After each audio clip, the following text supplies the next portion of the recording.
And we are ready to go live. Sometimes it shows up on Facebook as live before it shows up for us. So smile.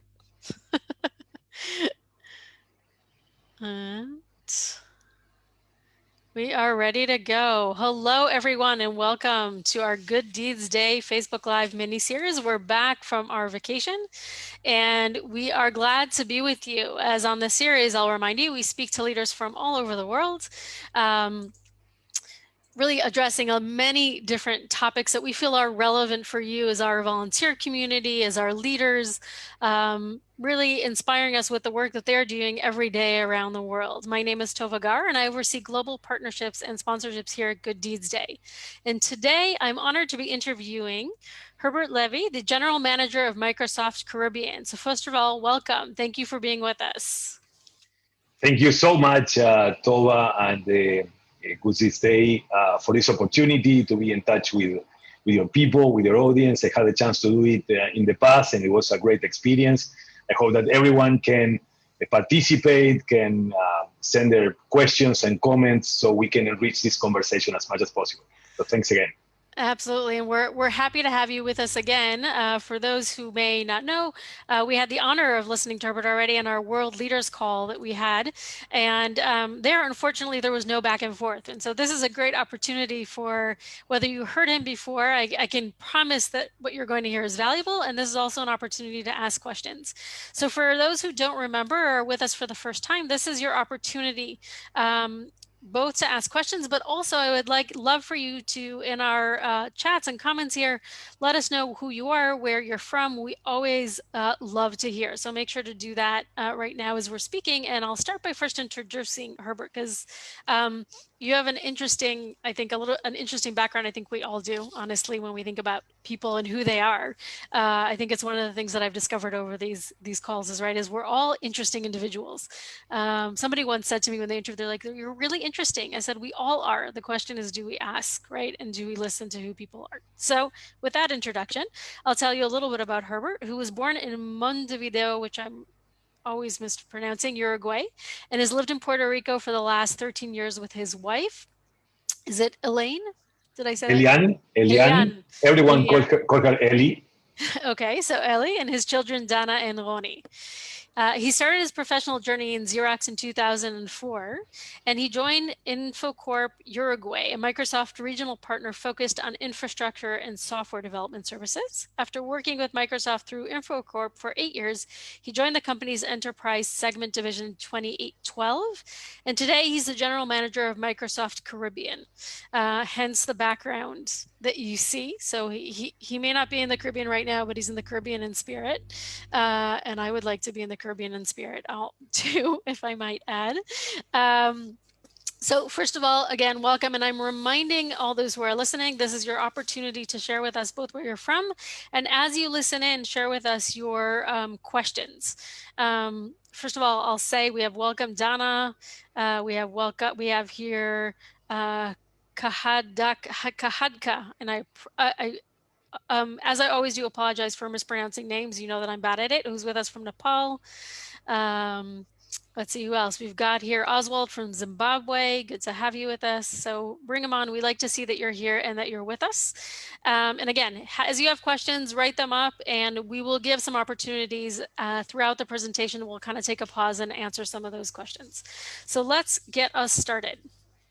So the first thing I'd like to ask you is to tell us a little about the initiative that Microsoft announced on June 30th on skilling and enabling 25 million people around the world. I want to say that again, 25 million people around the world to really up-level their digital skills during and after this COVID time. I mean, who knows when it'll be over, but it's a unique opportunity. You work for Microsoft, and I don't think there's anybody in the world who's not heard about Microsoft, right? And people have different opinions about Microsoft, but one of the things that I know that I've always been aware of is their commitment, right, to corporate social responsibility, and we will talk about that more in depth soon. But this was, when I heard about this initiative, I will admit, I was blown away, right? How often do we hear such a thing? So tell us let's start by hearing about the initiative. Yeah, and to start, once again, thanking all for being attending this session and the opportunity to have this conversation with you. You mentioned about who haven't heard about Microsoft, and that's with this brand broad, let's say, impact and reputation comes a huge responsibility. So that's why we constantly are trying to impact the world to make it better. So that's part of our commitment. And this announcement was made as a direct response to the world economic crisis was caused by COVID-19. So we were constantly launching these skilling initiatives to ensure that we empower people with the digital skilling that is required to be successful in this new era, this new environment. And this particular one was related to put our entire platform of LinkedIn learning content, because Microsoft owns LinkedIn, Microsoft Learn, and GitHub Learning Lab. We also own GitHub, that is the largest repository of open source in the world, and make it like available for everyone in the world in conjunction with Microsoft certifications and LinkedIn job hunting tools, in a way that we can empower people to get this digital knowledge that they need to be successful in this environment, and mostly because of the jobs we lost during the pandemic. And as we own LinkedIn, we have this data that helps us understand what are the jobs that are more demanded in the world. So basically, we put this content available, and maybe Leila can put it in the link in the chat, so you can have access to the details of the initiative. This is available in 4 languages: in English, Spanish, French, and German. So highly probable that you can have access to these trainings, these workshops, these courses, and it includes at least the initial phase, the 10 most relevant requirements from a digital perspective. There is a software developer, IT administrator, customer service specialist, digital marketing specialist, financial analyst, graphic designer, and so on and so forth. So even you have one that is for sellers, to have like an upskill in terms of how to sell, because it's one of the most required jobs in the world, but you need more qualified people in that sense. So this initiative, it has a big aspiration of reaching these 25 million people, but we are not far from that. 1 month ago, we already reached the 10 million people. So amazing. We are on the right track to get it. In addition to that, just let me tell you that we are also partnering with governments and other NGOs across the globe with another skilling initiative. That you know that many people today, they are capable of using digital components. Let's say they have a smartphone. Almost every telecom company gives you this smartphone for free today. Probably not the most sophisticated one, but you have access to compute power in your hands. So, but most of these people have the capability, or the digital capability or literacy, basically as a user. And we are providing trainings in partnership with these entities that I mentioned across the globe to make them productive in the digital environment. So we arm them, we equip them with certain tools to use data, to work remotely, to how to team up with other people remotely, how to present effectively ideas, and so on and so forth. And this is one, in many cases, a initiative to make them be more prepared to take these trainings. Because if you go from zero to something that is like a software developer stuff, maybe it's too much. But if we give you some, let's say, kickers, you will be in a much better position to take advantage of this initiative that we hope that will surpass this KPI, this threshold of 25 million. Yeah, amazing. So first, I'm just going to say hi to Giselle from Trinidad and Tobago. She's one of your people. And Abdul Rahim from Ghana, who's with us. Welcome, everybody. And I find that this is amazing, and I think one of the important things that you're saying is that sometimes, right, if you look at that list and you say, well, this is far out of my reach, right, is that there's a way to bridge that gap, right? It's and then that you're providing not only of if you have the basic skills, let's up level you to something that could be a profession, but also if you're lower down on the scale of knowledge right now, that we can help bump you up to be ready for those trainings, and in a world where I mean, we all see, even those of us who don't perceive ourselves in digital positions right now, we're all working online all the time. This is the way that we're communicating in a world where right now in person is challenging. So I think this is an incredible, incredible initiative, and I think it's going to change the world as we see it today. um what as the people that are listening to us today, and sorry that I keep looking to the side, I have another computer here to the side which is I was like to those people right over here, but it's really the people over here. um all of you are part of, right, the global good deeds day movement, right? You're all deeply committed to volunteering, to doing good in your own way throughout the world in a big and small way. And as we mentioned before, Microsoft, which is a huge technology company, right, is there's no place in the world that Microsoft doesn't touch. Nobody's life has not been touched by Microsoft. And yet, as a company, you have a very clear, strong social awareness. It's part of the DNA of the company, which I'm not sure that everybody who's listening to us knows right now. Can you share with us, really what the approach is for corporate social responsibility and volunteering in Microsoft and what that looks like today? Yeah, totally. First, I would say that volunteering is in the heart of Microsoft mission. And when I shared the video that was part of your annual session, I also explained how important it is to connect with the basics and the fundamentals of a company you want to partner with, because this is the DNA. This is what defines you. So our mission that 46 years ago used to be to to have a computer in every desk and in every home. You can imagine 46 years ago when Microsoft was starting, and clearly we accomplished this mission. So there wasn't a valid mission anymore.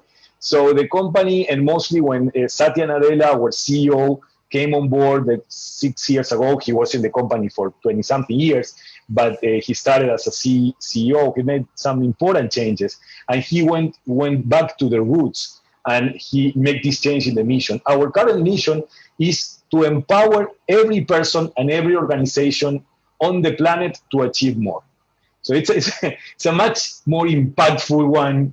So if you're a Microsoft employee and you wake up, you say, hey, I have to do some tasks and activities related to my job, and you think, but you connect to the mission, I believe that you feel much better on the fact that you can change the world in a different way. So, and again, it's also a mirror for us, because with the mission, when we do things, we can ask the question, are we aligned with this mission when we are executing?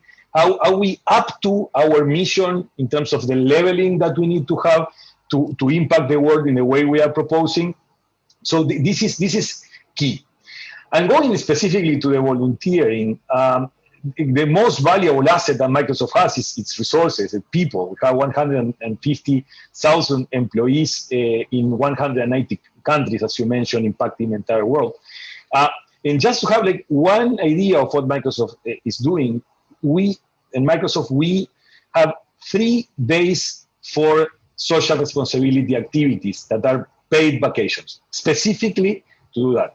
So it's a decision that every single employee has to take. So it's not because I'm a manager, I have the right to say to somebody else, hey, go and do something. I can propose some activities, but it's also a volunteer, free will to use these days, because somebody can go to a church, to a temple, to a synagogue, or can help a certain people in certain areas, or can go to a rural place. So there are some the decision-making process on each one of them. So, and for that, you can use it for volunteering work, to work with different teams, to connect with, for example, providing this training. So we do it a lot. So we go to a certain, let's say, low-income housing, for example, in Puerto Rico, and we provide trainings. So this is part of our volunteering, but you have plenty of scenarios. So just to mention the commitment, and I will go back again probably during the conversation, but in 2019, only in the US, in the United States, we offer 825,000 hours of volunteering.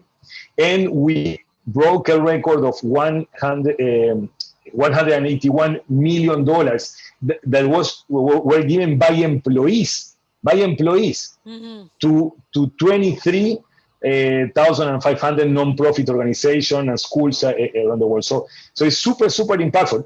And it's for Microsoft employees all around the world.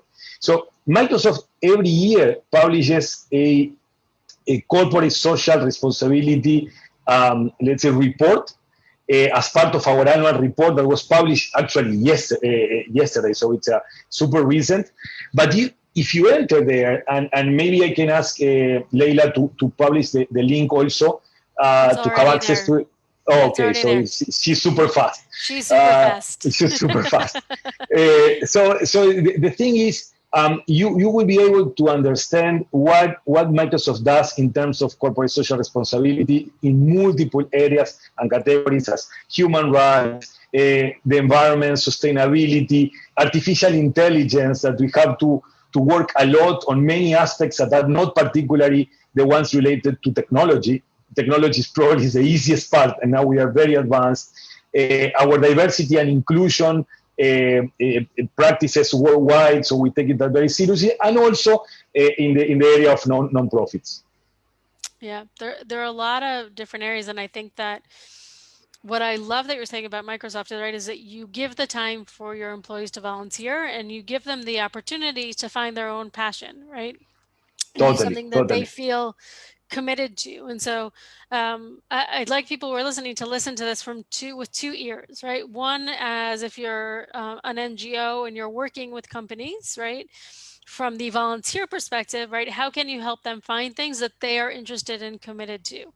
Right? And providing those opportunities as opposed to saying, they're all going to do the same thing because that's just what's available right now, right? Which people find less committed to. The other one is if you're in the hat of somebody who is approaching a company, right? Remember that companies approach volunteering and their corporate social responsibility in different ways, right? So read this report, right? For example, and other companies have this report, learn about what they care about, what is important to Microsoft, and how what you're doing can connect. And if there's no connection, then it's not the right match. There are a lot of companies in this world, and you don't want to try to force something that doesn't work, and learn how they work, right? But finding, I know we do this in our organization as well. Don't want to up you, but we get 4 days a year to volunteer. And our HR person is constantly putting out every quarter, here are opportunities, right? Here are opportunities for you to volunteer. If you'd like, you can sign up, but also we had in our own group, and Layla, who's the one who's helping us online today, for example, it was pre-COVID, I believe. I feel like it was yesterday, but it was, I guess, more than 7 months ago, had connected to an NGO she really found interesting. And so we went as a team to volunteer there, right? So think of different ways to engage, and I think you're showing a great example for that. So I wanted to move us on and ask you, where does technology and volunteering meet, right? Because often when we think about volunteering, we don't really think about technology. That's not the first thing that pops into our mind. Yeah, definitely. And you spot on one particular point that I want to remark once again, just from the corporate Microsoft perspective, that is the proper way to engage with the company you want to partner with. So first I mentioned that potentially you have to assess the DNA of the company, because at least you want to be aligned with the fundamentals and the spirit of the company. You don't want to partner with someone that won't be representing you in the best possible way.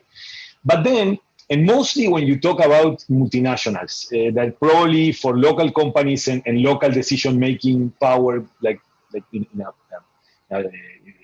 better represented, let's put it this way, is much easier. But for the multinationals, you can imagine how complicated it is to manage 190 countries with, let's say, thousands of leaders in the world taking their own decisions, for example, with discretional investments on social responsibility. That would be clearly a chaos. And I personally received probably an average of 2-3 asks of different NGOs and other entities for Microsoft to potentially support this, whatever they are doing. And I would say that 95% at least of the causes and the cases and the initiatives are the ones that I believe that these are the right ones to support. It's not that we have something against it, but we have almost zero discretional power on social responsibility, because you can imagine, I love football, soccer, for the ones that, so I would love to support the football stuff in Caribbean or Puerto Rico and other places.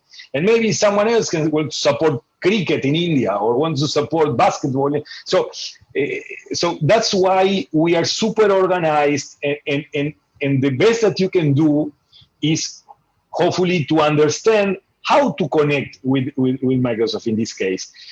What are the rules of engagement? And if you go this way, you will have everything, because everything that is organic, for example, in particular for nonprofits, we have all types of programs, and particularly TechSoup, the program that I am referring to.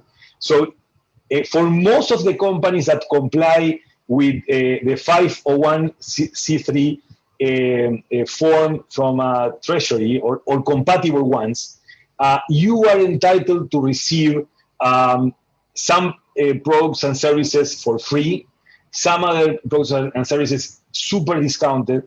So technology is absolutely key for everything today, and we're experiencing that mostly. COVID was super exposed.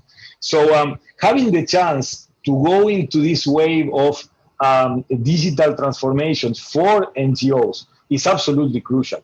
And having a company that is willing to accompany you, that's giving you the tools, giving you the services and the components that you potentially would need, I believe it's a great way of leveraging this value.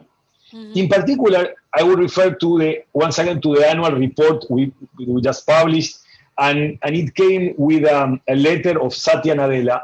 And I will ask Leila, she's super fast, she already posted it in the link.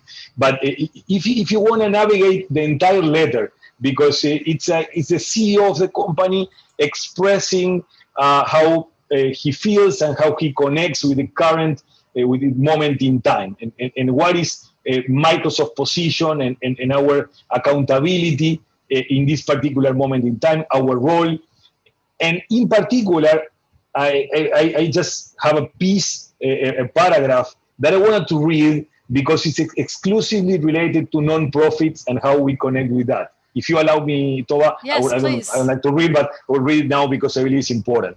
Yes. He's saying for nonprofits are on the front lines of solving some of the world's most pressing challenges. We make our technology affordable and accessible to nonprofit organizations around the world, enabling them to drive greater impact for the causes and communities they serve. This year, we provided 1.9 billion. Billion in the US is thousands of millions. It's not millions of millions. But 1.9 million in donated or discounted products and services to help 243,000 nonprofits that better serve their communities. And our employees donated an additional 221 million, including company match, through our employee giving program to the organization and causes they care about. So I mentioned about 2019, we beat a record, and this year that was even tougher. We surpassed that by a significant amount. And when I'm talking to the specifics, and maybe Leila can also post this link, it's very simple, it's microsoft.com/nonprofits. You want to see if you are entitled to get these benefits. You can get Microsoft 365, Office 365, I believe it's 3,500 dollars a year in Azure. So it's relevant. Azure is the infrastructure as a service and platform as a service that you need for many, let's say, initiatives that potentially can go to websites, data, artificial intelligence. All these components are there. So that can help a lot. Also, dynamic CRM to manage your contactability and your connections with the ecosystem you serve. Enterprise Mobility Suite, Power BI to manage data and visualize data. So you can find more information there, but I believe this is a great way to connect with Microsoft and to relate to technology to evolve and serve better the communities and target audiences you care about. Thank you for sharing that. And I know you shared that on our world call, and a lot of the comments that I got from people afterwards is that they had no idea. Right? And so that this is an incredible opportunity that is, is an in-kind gift that is worth a lot of money for a lot of organizations. And so I highly recommend that you go. I'm sure if Layla hasn't already, she will put it shortly in the comments. Just go to microsoft.com/nonprofits and check out. First, make sure your NGO is, of course, eligible, and go check it out. So we're going back to technology and volunteering.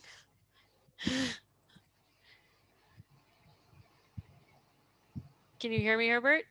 Yes, totally. Okay. Yeah, so we were before we went back there, we were talking about the connection between technology and volunteering and where those meet. Yeah, exactly, and that's exactly what I was mentioning about this connection of technology and volunteering, and maybe what I can just connect and frame at this point, yeah, is the moment in time we have in front of us, because we talk a lot about digital transformation, right. and many other, I believe, cliches today. Let's use this word because we use digital transformation for almost everything. And I believe that it's important for the audience to understand at least one perspective. I'm not saying that this is the one and only, but one perspective about what is digital transformation, how that relates to the fourth industrial revolution, that also is something that we are using a lot for the past 4 years at least, after this World Economic Forum in Davos, and they talked about this fourth industrial revolution. I believe it's important because it's also affecting each and every one of the individuals on the planet, and it's also clearly affecting the NGOs. And depending on how much an NGO or different entities can go into a digital transformation journey, is probably the success or not that we'll be having in this particular moment. So if you allow me, maybe I can connect with this piece of digital transformation. Yeah, that would be very helpful, because I think a lot of people, when you say digital transformation, are thinking different things, right? Everybody has their own interpretation. So that would be very helpful, yes. And again, and it's not right or wrong. So there will be different interpretations and so on. And again, and there are probably thousands of definition of digital information, and I don't want to give the 1001. So it's just giving perspective that I believe could be helpful for the audience. And first, as I mentioned, the fourth industrial revolution. Why is a revolution and not an evolution? Mm-hmm. Basically, there are two vectors that define this semantic shift. One is the velocity and the acceleration, is one vector. And the other one is the plurality. So how many people are reached by these processes. And you can see, it's very obvious that we are in a super accelerated pace, see, that is reaching the entire world in 1 second, regardless what the matter is. So in 1 second, you are informed of whatever is happening in Australia, in Canada, in Pakistan, in Israel, or in Japan, so Uruguay, you name it. So this is super important. That's the fourth thing. And maybe the fourth industrial revolution, it comes after the other four, and we have some learnings of the other three that we had in the past. And maybe I would relate to the second one that was mostly about having electricity as a service in the years 1870s and so, with the electric bulb, Thomas Alva Edison, and so on and so forth. In this moment in time, until this moment, the differentiator for a company or for an entity to be successful, it was mostly how much energy, how much power they could generate by themselves. So basically, the ones that had the capability to generate power, they have an advantage against the rest. But then it came the power from the grid. So, and when it comes the power of the grid, we can call it, we had a democratization of the access to power, of the access to energy. From this moment onwards, never again energy was a differentiator in this, from this perspective in particular. So if you have a great idea, if you have a better way of manufacturing something, you can be the leader in this field. And if we now go once again to year 2020, we can find that we have another type of democratization, and it's the democratization of the access to the compute power. And that's a big change. So you can have today access mostly through cloud computing, and it's a way that the compute power is served. So we can think on the cloud computing as the power from the grid, to make the analogy. So this makes a huge difference. And the particularity of this transformation that is different than the rest, and obviously digital transformation is at the edge, at the core of this fourth industrial revolution, is that every person, organization in the world will have access to the same technology at the same time and at the same price. So now the differentiator is mostly the ability to combine these artifacts, these powerful artifacts, to serve better in an NGO and be the best serving this community, or be the best possible financial services institution, or be the best government, or be the best startup, because every person has access to the same technology at the same price at the same time. So that gives a special opportunity to the most disadvantaged economies and countries to now be able to compete in equal conditions, or much equal, so equal-like conditions. So digital transformation is all what we are saying, and it has an explanation maybe in three components. And maybe where we have the crossing point of these curves, you will have probably the best view of digital transformation. One is related to the why. We have new generations, born digital natives.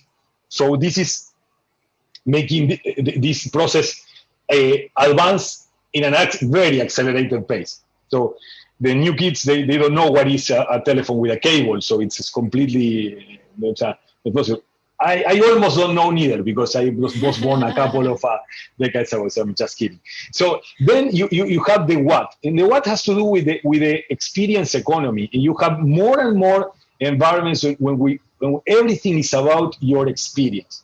And then the how is the technology. And it's not one technology, it's a combination of technology. You have the cloud computing, the social networks, the analytics, the big data, the artificial intelligence. So you have multiple elements that combine are helping the world to advance in an accelerated pace to change the world. And you see it in a daily basis with your experiences, with your environments. You see it with your kids, you see it with your community. And in particular, when we talk about digital transformation, also it's important to at least differentiate some pillars that are relevant. One of those is, we basically explained with 4 pillars. One is engage your audience, engage your customers, engage your citizens, engage your educators, engage the people you serve in the community, in the case of an NGO. This is one, and that has to be one step ahead of what they need, just understanding how they behave, and so be ready to serve them in the best possible way. Then you have empower your employees. And this is where you want to build an environment for people to collaborate and be productive that is very much aligned with what they are experiencing in their own lives. So then you have, sometimes you can see it very obvious in the disparity, for example, of some cases, government institutions not implementing the right technology for people to communicate and collaborate, let's say, like Office 365, Teams, so you can share, you can build. So there are many things that today are fully required for people, mostly because the workforce for year 2025 will be 75% millennials. So this is clearly the environment you are facing, and you won't be having these people happy and loyal to your organization if you don't provide this environment. Then optimize operations. Mostly here, I want to talk about not only the automatization, the automation, this is the first layer, but also using artificial intelligence and other sophisticated components to improve the way you serve your customers, your partners, how you connect internally, the process, the streamlining these processes. Artificial intelligence will play a role. It's critical. And finally, the final bit, transform your products. And here is where we talk about data, that is the new currency. We talk about data as the new currency. It's more valuable data than money today. Otherwise, you have to just check the value of the most relevant companies that are related to data, and transform it in a strategic to make a change, a constant evolution in how you serve your market. So this is, at least I try to explain as brief as possible. It's a very complex topic, and it has like a lot of branches. So I don't know if that gives a little bit of light on the topic. I think it makes sense, and I think it at least gives us the big categories and directions to be thinking about it. And when you're talking about technology and digital transformation, the place that we are in right now in the world, right? And I don't think, I know for myself and many people that I've spoken to, I don't think many of us thought that with this pandemic 7 months or 8 months in, we would still be where we are today, right?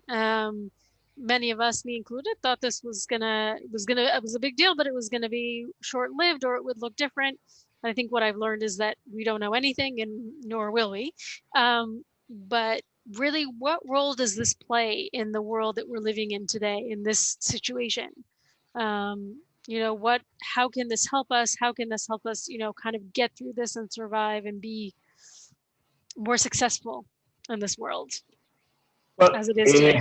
You're bringing a very hot topic, because I believe that for the ones that were somehow hesitant about the value and the impact of technology, I believe the pandemic brought to the surface every possible use case to just validate the importance of technology these days. It's going all across, from teamwork to remote learning to sales to customer service, everything that is related to using these cloud components. And it's basically impacting every single organization and entity in the world. So today, every single organization relies on technology as never before. So that's probably the first statement. And if we connect with the idea of digital transformation, once again, Satya Nadella, our leader, 2 months after the pandemic was established, let's say for April, May, he came up with a quote that is super interesting. So he said, we have 2 years of digital transformation in just 2 months. So basically what the COVID did was to accelerate all these processes and somehow removed a lot of hurdles that were mostly self-imposed blockers. When the technology was there already, but I don't know, maybe people that were reluctant to say digital signature, or they were reluctant to sign contracts on the internet, or they were reluctant to have this type of meetings using Teams, using Zoom, different. So these people immediately started to open their doors for that. And maybe I can tackle this response in different levels, because I believe there's a lot of learnings here. The first one is related to the role of technology in different phases of the crisis. We somehow understood there were at least 3 phases that we have to consider. The first one, and you can use the 3 R's, because the first one is response. And basically, response is our immediate reaction to the to the crisis. So what have we done with the office closures? What have we done with the cost cuts that we had in most of the environments, to the loss of, again, loss of life? So we have to take care of health of millions of people. So there, most of our focus was in the medical personnel, educators, the caregivers, so, and the most vulnerable population, to ensure that we help in providing them the basics in terms of services and goods that they need. So, and that's somehow the companies also reacted in most of the cases. Then the second R is about recovery. In recovery, we consider that most of the companies are there. So today, in this stage of the pandemic, and we consider it as a dial. It's not like a switch binary 0-1. It's more like a gradual process where we transition mostly to the remote everything. And I will just take a moment to talk about remote everything afterwards. But the point is, we are changing to everything to be remote somehow, some way. And in most of the cases, we are just extrapolating or transporting. We say this thing that we are doing in the past this way, now we are doing it remote. So that gives the opportunity to think on the third stage, that is reimagine. In the reimagine phase, we are talking about this combining the past two phases and get all the learnings and innovate to change the way we approach. We are thinking now in a change in the paradigm where most of the world will be readapted using these components, these technologies in a different way, reconsidering the experience they want to tackle, and that will be part of the big change. Mm-hmm. So now I will jump to the remote everything, and I believe that is one of the biggest learning we have had so far, because in the past we used to conceive these experiences and services and everything physical first. So the first way to tackle this process or this experience was about to make it physical, and in some cases we found a way of a workaround to do it remote. I believe the most important learning that we have now is that remote will be highly probable the first choice. And it doesn't mean that we want to conceive a world that is not physical. It's not at all. I personally miss a lot. I'm a very social person. I miss a lot that, and I hope that we will be living like a former normal times as soon as possible. But the reality is, we have proven that pandemics exist. So that's super important. So the difference of, let's say, the Spanish flu of the 1918, after the first world war, it was that before and after the pandemic, you more or less had the same situation, because you didn't have any technology or tool to make a difference. So that is something that today we have to learn about systems, platforms, architecture. So aside of remote first, we also were working on cloud first, secure first, mobile first, now this one. And finally, the other way of tackling this question that you asked is about other type of learnings. The first one has to be, and I will remark three very fast, because I know that we want to open for questions of the audience. I hope that there's a lot of questions. I don't know, but I hope that there's a lot of questions. I've got a couple here. Okay, yeah. So, and I will go very fast, because it has to be with the human part. The first thing has to be with empathy. So we learn to be empathetic and be conscious of ourselves first, to be ready to help our family, then our environment, our co-workers, and everyone in the community. So we have to have emotional, physical, mental health. And the company, for example, Microsoft, we extended the possibility to get 12 weeks vacation if they were needed for these reasons.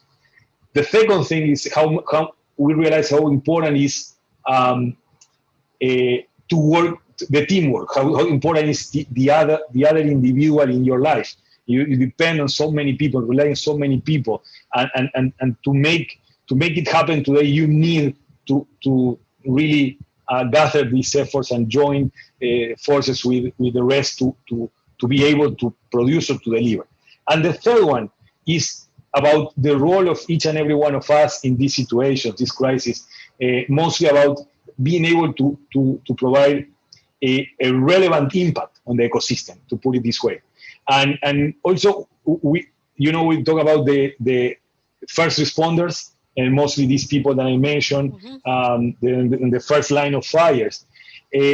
Because of the relevance technology had in this process, and Microsoft and other technology companies, we're using the word digital first responders, because we had a critical role also in supporting businesses and governments and NGOs and academic institutions in the business continuity, in the continuity of their services.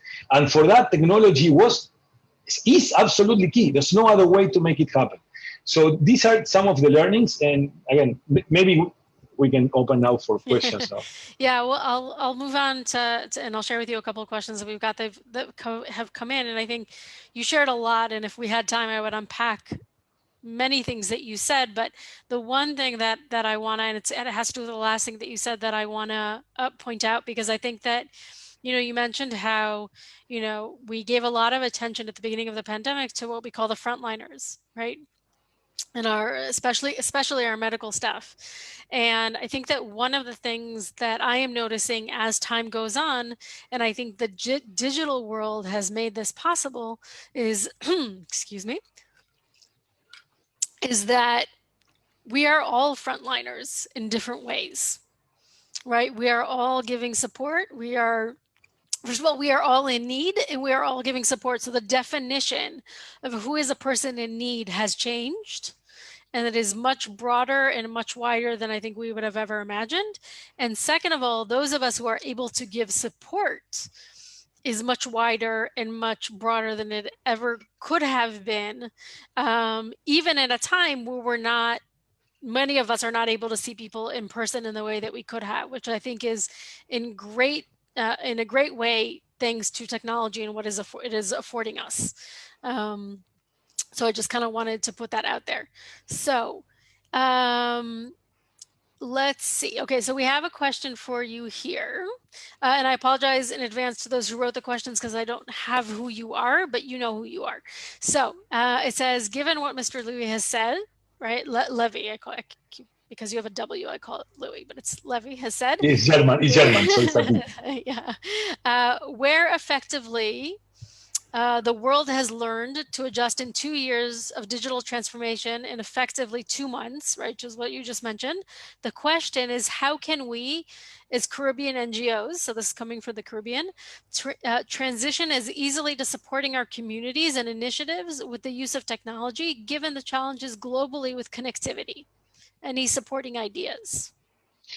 Yeah, definitely. So the first thing, thanks for the question. The first thing is, and this program is a worldwide program, the program that I mentioned about nonprofits. So I would love for you to have the opportunity to navigate these sites that was posted there. If you need more information, happily can share it with you. Yeah. And again, you are touching my heart because as Tova mentioned, I'm Uruguayan, but I'm living in the Caribbean for the past 14 years. And I am covering Trinidad and Tobago and the entire West Indies for the past 3 years, in addition to so I'm covering 33 countries, and are mostly small islands or islands itself. Won't be mentioning the size. And the fact is that, again, the good news is this technology today can be implemented and be put into production for the purpose you have in your particular nonprofit in a very timely fashion. So it's very fast. You can just you can just start by applying to the program. You will have not only access to the probes and cloud services, but also we have services to support you in the process of implementing the technology on your terms and being able to use it properly. Then you brought another point that is super, super important. As I mentioned, cloud computing is one of the key differentiators for this fourth industrial revolution, for this digital transformation. It is absolutely key. It's a vehicle to expand these services and make them available worldwide. But if we don't have the right accessibility and connectivity, right access, let's put it this way, to these services, it's like having a Lamborghini or a Ferrari and not having roads. So, and not having routes, not having expressways. So that's the case. So for that, clearly every country is different.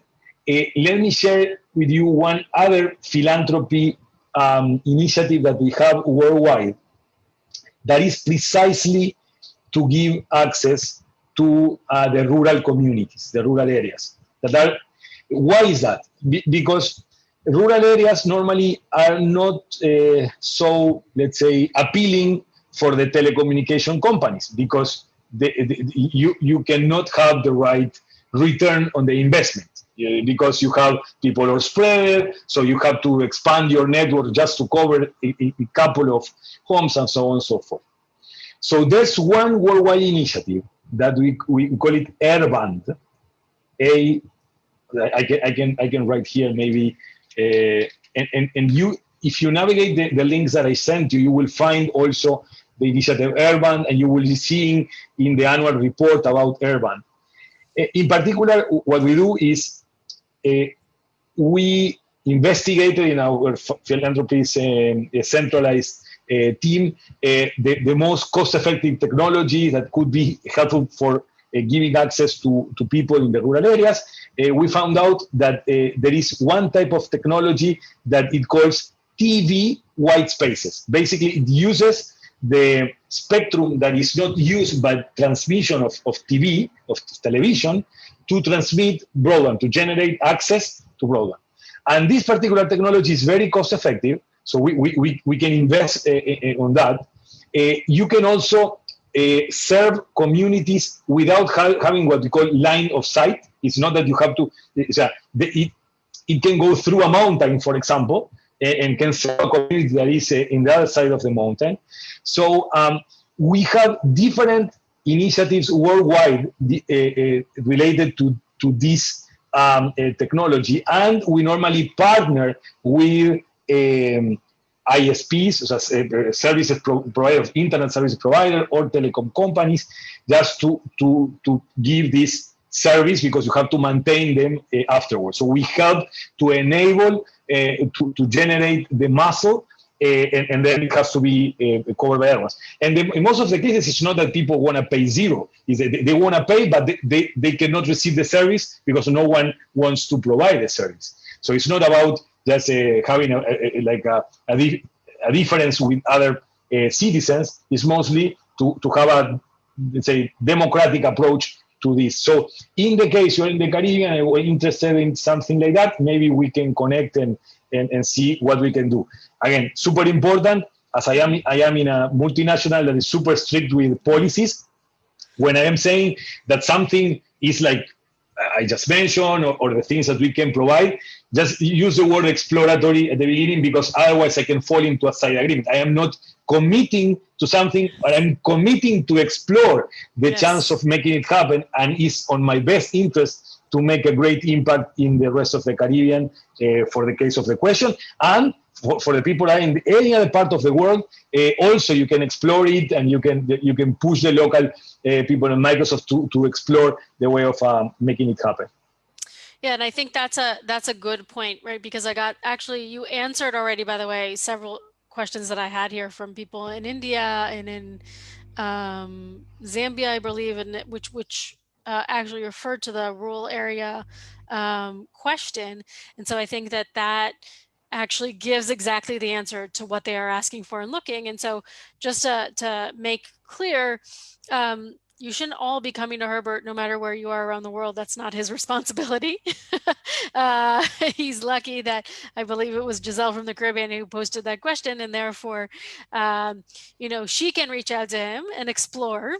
And what you should be doing is looking for your local Microsoft representative in your part of the world to pursue exploring what that would look like in your part of the world, because every part of the world has its own representative, etc. And so I'm assuming that's information that's on your website, I'm guessing. Yes. Um, and so that would be a good place to explore, which also I'm being mindful of our time because we need to finish. So I'm going to say, and you're going to tell me if I'm correct, because we had a couple of questions also about, and you mentioned earlier on in our conversation, NGOs and the various initiative for NGOs. And I'm sure this is all on the website, right? This is Yes. all Yes. in the nonprofit. This is, what he's sharing with us isn't a secret. We'll call it that way. This isn't a secret. It's all up there on the Microsoft website. What it requires is simply to search and look. And I think, Layla, and thank you for your help, those links, we put them there so you can connect, that Herbert gave us, connect straight to the right place to be able to look and explore and find the right answers for you and continue doing the investigation. But I think most important is that these options are there for you, to both use and learn and take advantage of in the way that best fits your own community and might require some more investigation. Um, so thank you. First of all, thank you for this. Thank you for all this information. That our time went by very quickly. It's hard for me to believe that we've been talking for almost an hour already. So I don't, stop you with no last thoughts. I wanted to ask you whether you had any last thoughts that you'd like to share before I close us off for today's conversation. No, first and foremost, I would like to thank you for the opportunity of having this great conversation and reaching so many people across the globe. So that's amazing. That's a beautiful way of ensuring that we keep closer, even though we have to be social distant. So that's, I believe, super important, and I appreciate the fact of having this platform to reach so many people. One of the things that we normally say that is exactly what you mentioned. It's the fact that we have so many programs, and those programs are the organic way to approach Microsoft, as I mentioned during the conversation.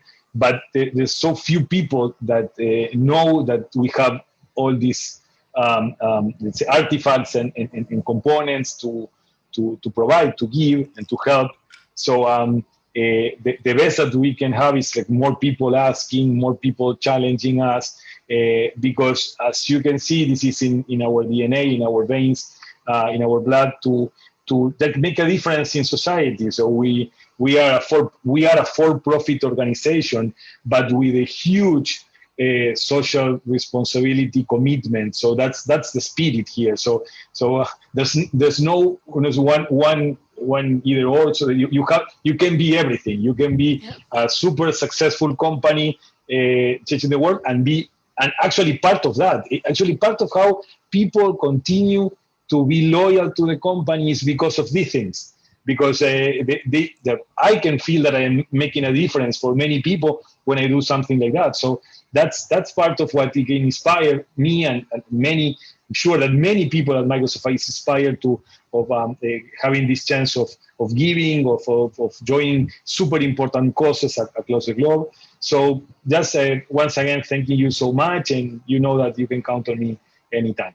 Thank you. And so I will say a collective thank you for everybody listening and who will listen to this interview, and though, to our network for representing Microsoft, first of all, sharing your knowledge and your information with us, and for the difference that you are making in this world and the work that you're doing, both professionally and as a volunteer. I know that you also do things as a volunteer. So I want to collectively thank you. I've was briefly kind of looking at some of the comments, even though I was trying not to look at the comments, and saw many that said that this is amazing information and extremely helpful. So I just wanted to relay that on behalf of everybody, and thank you for your time, which you have been giving us, which I truly appreciate.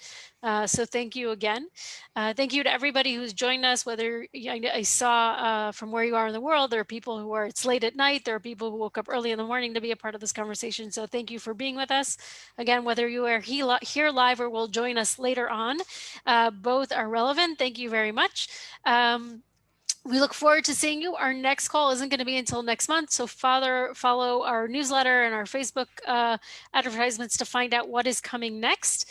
And wherever you are around the world, we just wish you great health and great success. So goodbye, everyone.